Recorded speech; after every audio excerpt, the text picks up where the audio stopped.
भगवते वासुदेवाय। ओम नमो भगवते वासुदेवाय। ओम नमो भगवते वासुदेवाय।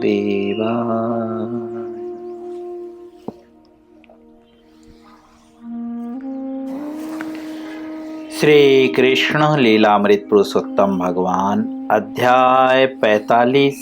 अध्याय का नाम है श्री कृष्ण द्वारा अपने गुरु पुत्र की पुनः प्राप्ति।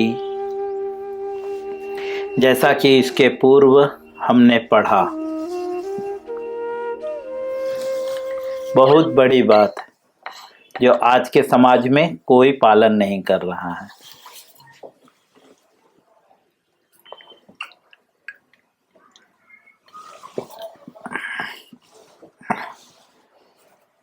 लोग बाहर भंडारा कर रहे हैं और घर के लोगों को पूछ नहीं रहे हैं। मंदिर में लाखों दान कर रहे हैं और बाप 10 रुपए मांग रहा है तो बोलते हैं पैसा बर्बाद हो रहा है। या मंदिर में ही नहीं, अनेक जगहों पे दारू पीना, बहुत जगहों पे पैसे खर्च कर देते हैं। और जब परिवार में खर्च की बात आती है, बच्चे की पढ़ाई की बात आती है तो बोलते हैं हम गरीब हैं। खैर, हमने भगवान के माध्यम से बहुत कुछ सीखा। अंततः भगवान अपने माता पिता से क्षमा मांगते हैं।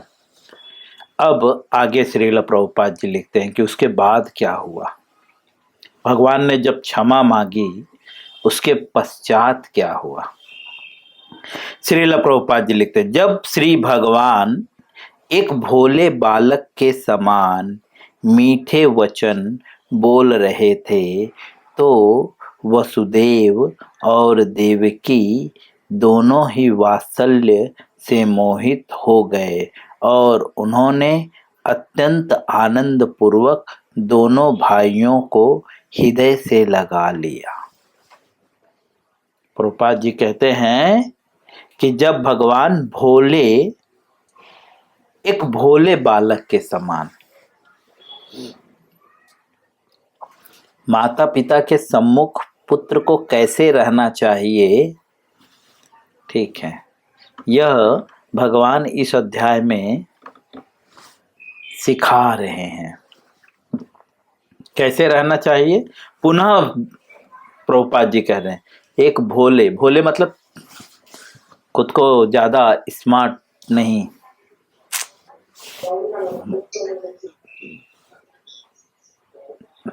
म्यूट करके रखिए प्रभु, क्लास चालू है ना अभी।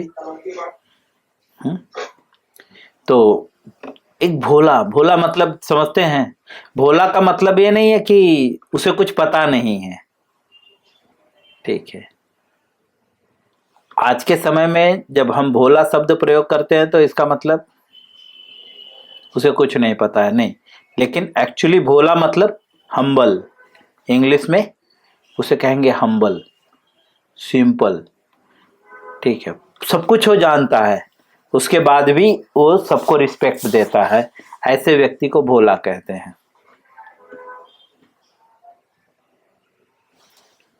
ऐसा कहें तो भोला शब्द भोले से आता है, बम बम भोले, लेकिन क्या भोले बाबा महादेव क्या एक्चुअली भोले हैं क्या? नहीं ना। त्रिकालदर्शी है ना, भूत भविष्य वर्तमान सब जानते हैं वे। वैष्णवा नाम यथा शंभु, भोले बाबा को शंभु भी कहते हैं, ठीक है। और वे सारे वैष्णव में सर्वश्रेष्ठ हैं, है ना। और इतने जो है दृढ़ प्रतिज्ञ हैं और विषय वासनाओं पे उनका इतना नियंत्रण है कि पत्नी के रहते हुए भी हजारों वर्ष तपस्या करते हैं, राम नाम जप करते रहते हैं, हमारे जीवन में तो पत्नी अगर आ गई तो माला मन कहीं और हम कहीं और, है ना। वो एक कहावत है, मन मोर अंतः चिता भुसौले, है ना। हम घर पे पहुंचते ही कितने लोगों का जब डगमगाने लगता है ना। करते तो माला रहते हैं लेकिन चिंतन किसी और का होता है, कृष्ण का नहीं, ठीक है। लेकिन भगवान शंकर भगवान एकदम ध्यान में मग्न हो जाते हैं। तो भोले का तात्पर्य जो एकदम अच्छा व्यक्ति है, ठीक है। तो भगवान भोले, भोले बालक की तरह जो है माता से अपने मीठे वचन बोल रहे थे, और मीठे वचन सुन के जो है उनके हृदय का वात्सल्य उमड़ आया, और उन्होंने क्या किया, दोनों पुत्रों को हृदय से लगाया। क्योंकि माया का, भगवान ने योग माया का प्रभाव विस्तार करने के लिए बोला था, हमने शुरू में ही पढ़ा। भगवान ने जब देखा कि देवकी वसुदेव बहुत आदर पूर्वक खड़े हैं, तो भगवान बोले इससे तो काम नहीं चलेगा, इन्होंने तो मुझसे जो है मुझसे वरदान प्राप्त किया था कि मुझे पुत्र प्राप्त चाहिए, मुझे पुत्र चाहिए। लेकिन कैसा पुत्र, बोले आपके जैसा।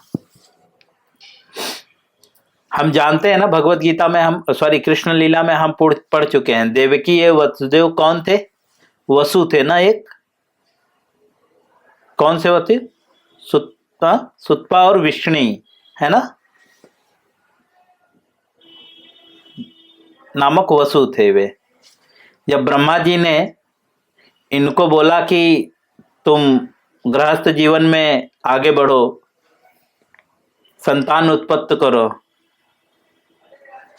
हमें तो कोई आदेश भी नहीं देता। पहले लोग जो है इतना आज्ञाकारी हुआ करते थे कि बिना किसी आदेश के वे कोई कार्य नहीं किया करते थे। तो ब्रह्मा जी ने कहा कि गृहस्थ जीवन में आगे बढ़ो, संतान उत्पत्ति करो। तो सुतपा और विष्णु जो है तुरंत तपस्या के लिए निकल गए कि हम पहले तपस्या करेंगे, संतान ठीक है, हम संतान उत्पन्न करेंगे, लेकिन कैसा संतान, कृष्ण जैसा। हमें कोई ऐसा आदेश दे दे तो संतान उत्पन्न, तो हम लोग तपस्या करेंगे, बिल्कुल नहीं, तपस्या छोड़ के तपस्या करते रहेंगे, छोड़ के भाग जाएंगे, ठीक है। लेकिन भगवान जो है, उनके माता पिता जो है ऑर्डिनरी नहीं है, ठीक है। पुत्र प्राप्ति के लिए जब ब्रह्मा जी ने उन्हें आदेश दिया कि संतान उत्पन्न करो, तो वे संतान उत्पन्न करने के लिए जो है कहीं एंजॉय करने के लिए हनीमून नहीं गए। कहाँ गए वे, जंगल में, हनीमून नहीं, जंगल में गए, और जंगल में उन्होंने तपस्या किया, देवताओं के भी हजारों वर्ष तपस्या करने के बाद जो है भगवान जब प्रकट हुए तो बोले क्या वरदान चाहिए। तो उन्होंने बोला जो है, ब्रह्मा जी मुझे बोले हैं कि संतान उत्पन्न करो। बोले तो उसमें मैं क्या सहायता करूं। बोले मुझे संतान के रूप में आप चाहिए, आप जैसा पुत्र चाहिए संतान के रूप में, ठीक है। तो बोले, भगवान बोले मेरे जैसा तो कोई नहीं। तो ठीक है, मैं ही आता हूं ठीक है। तो क्योंकि वो अपने पुत्र के रूप में चाहते थे, लेकिन यहाँ पे वे तो ऐश्वर्य भाव में खड़े थे कि वे तो भगवान है। तो भगवान ने तुरंत माया का विस्तार किया, और माया के विस्तार से जो है वे मोहित होकर, लेकिन ये योग माया से मोहित थे, दूसरे माया से नहीं। दो प्रकार की माया है, योग माया और कौन सी, महामाया। हाँ, महामाया, ठीक है। दोनों में डिफरेंस क्या है, एक मुक्त करता है और एक बंधन में लाता है, इतना ही अंतर है। तो महामाया के प्रभाव में नहीं थे ये, योग माया के प्रभाव में व्यक्ति निजी इंद्रिय तृप्ति के लिए कार्य नहीं करता, और महामाया के प्रभाव में व्यक्ति निजी इंद्रिय तृप्ति के लिए कार्य करता है।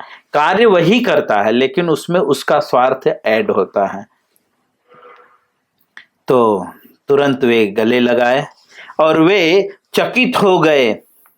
वे न तो श्री कृष्ण के शब्दों का उत्तर दे सके न ही कुछ बोल सके।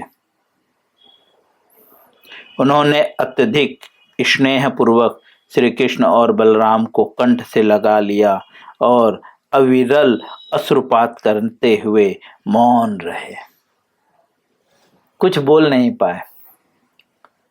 वात्सल्य रस जागते ही कुछ बोल नहीं पाए, बस रोने लगे, मौन। क्योंकि ये प्रेम के आंसू थे ना, मैंने पहले ही कहा। अब प्रेम के आंसू, आनंद, इसमें ऐसे जैसे हम लोग रोते, ये रोना नहीं होता। हंसते मुस्कान होती है और आंखों से आंसू होता है। ये प्रेम के आंसू हैं। हम जो रोते करके, ये प्रेम के आंसू नहीं होते, ये तो तकलीफ के आंसू होते। कोई मारता है तब ये दुख में ये आंसू निकलते। सुख में तो बस ऐसे ही देखते रहेंगे और आंखों से आंसू निकलने लगे, ऐसे बहने लगेगा। प्रेम के आंसू, प्रेम के आंसू में जो है साउंड नहीं होता, समझे, बस आंखों से बह जाता है। ठीक है, तो वैसे वे भी मौन चुप थे और बस आंखों से आंसू निकल रहा था, कुछ बोल नहीं पाए। भगवान के शब्दों का, भगवान ने इतना कुछ बोला कि मैं जो है अभागा हूँ, मुझे क्षमा कर दीजिए, मेरा दुर्भाग्य है मैं आपकी सेवा नहीं कर पाया। एनीथिंग, बहुत कुछ बोला उन्होंने। अगर मैं उस पे जाऊंगा तो पुनः उधर ही अटक जाऊंगा, आगे नहीं बढ़ पाऊंगा, इसीलिए आगे बढ़ेंगे हम। तो गले से लगाकर जो है वे सिर्फ मौन चुपचाप, आंखों से आंसू निकल रहा था और कंठ से मतलब ऐसे गले से लगा लिए थे वे दोनों पुत्रों को। देवकी नंदन भगवान श्री कृष्ण अपने माता पिता को सांत्वना देकर अपने नाना उग्रसेन के समीप गए।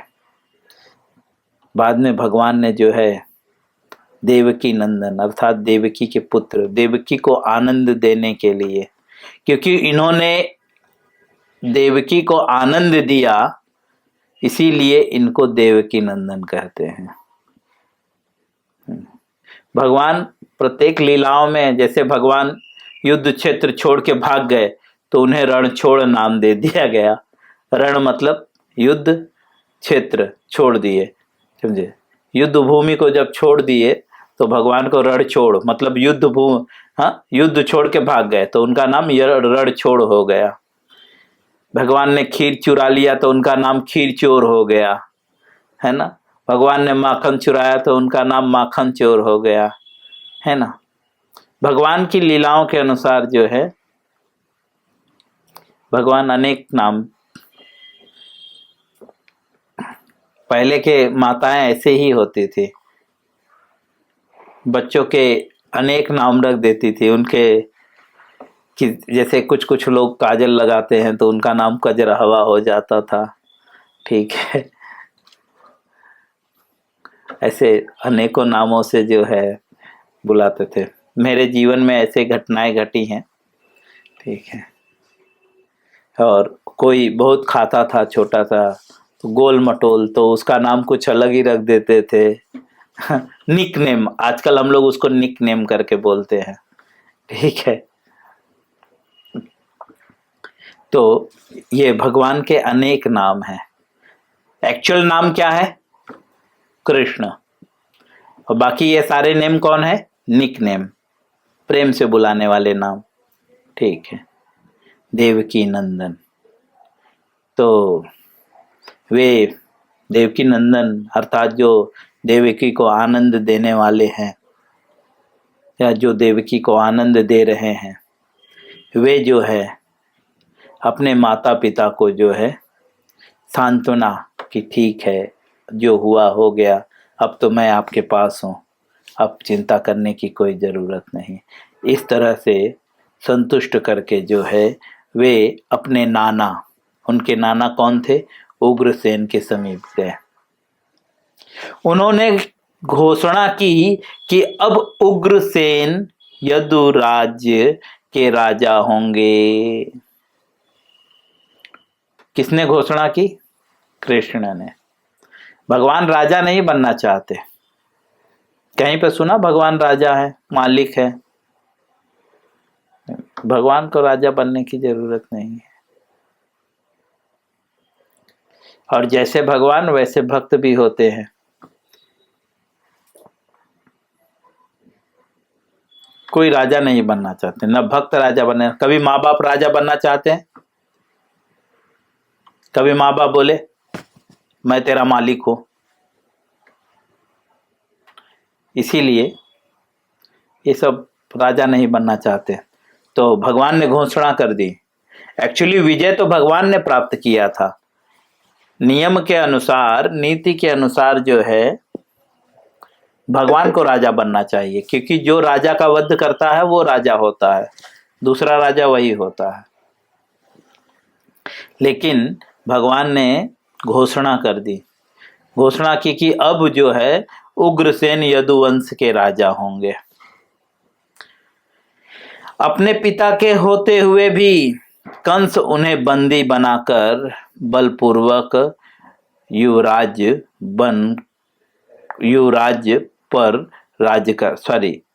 राज्य पर राज कर रहा था। प्रभुपाद जी कहते हैं कि कंस जो है अपने पिता के होते हुए भी जो है वह बलपूर्वक जो है यदु राज्य पर राज्य कर रहा था। एक्चुअली ये अनुकूल नहीं है, इसीलिए प्रभुपाद जी कह रहे हैं पिता के होते हुए भी, ये गलत है। प्रभुपाद जी यहाँ पे समझाना चाहते हैं कि पिता के होते हुए पुत्र को कभी भी जो है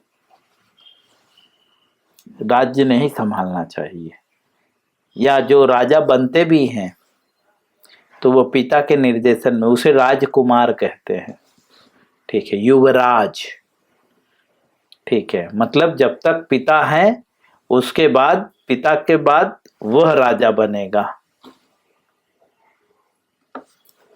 राम जी युवराज थे, ठीक है, उनके पिता जब तक थे। राजा तो पिता के जाने के बाद बने।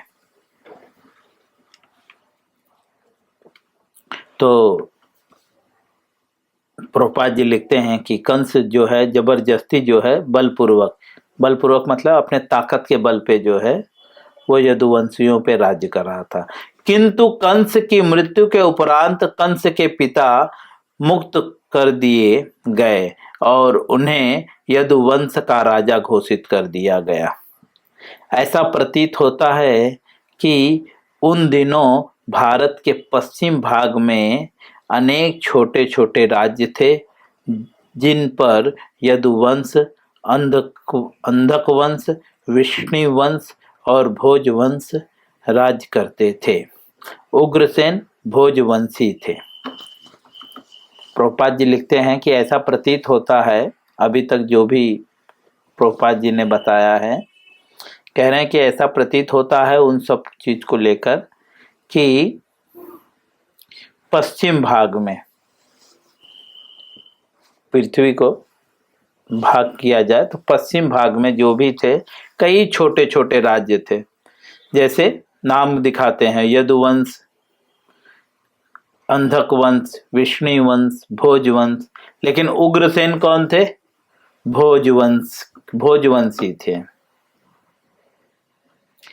परोक्ष रूप से श्री कृष्ण ने यह घोषणा की कि भोजवंश का राजा अन्य छोटे राज्यों का सम्राट होगा। परोक्ष मतलब इनडायरेक्टली रूप से, इनडायरेक्टली जो है भगवान ने यह कहा कि ये सारे पश्चिम देशों के जितने भी सारे राजा हैं उन सारे राजाओं के ये मुख्य राजा होंगे, जिसको सम्राट कहते हैं। कई देश जब किसी कई राज्य जब किसी एक व्यक्ति के नियंत्रण में रहते हैं तो उसे सम्राट कहते हैं, और कई देश, हर देश के अलग अलग राजा रहते हैं, उस राजा के ऊपर जो रहता है उसे सम्राट कहते हैं। तो इनडायरेक्टली भगवान ने जो है घोषणा की है कि भोजवंश के जो राजा हैं वे जो है सम्राट होंगे। उन्होंने स्वेच्छा से महाराज उग्रसेन को उन पर शासन करने को कहा, क्योंकि श्री कृष्ण और बलराम उनकी प्रजा थे। प्रभुपाद जी कह रहे हैं कि सबने स्वेच्छा से स्वीकार कर लिया कि ठीक है। क्यों स्वीकार कर लिया? क्योंकि सब जो है कृष्ण और बलराम की प्रजा थे, मतलब प्रजा जो भी समाज था वह कृष्ण और बलराम की ही बातों को मान के चलता था।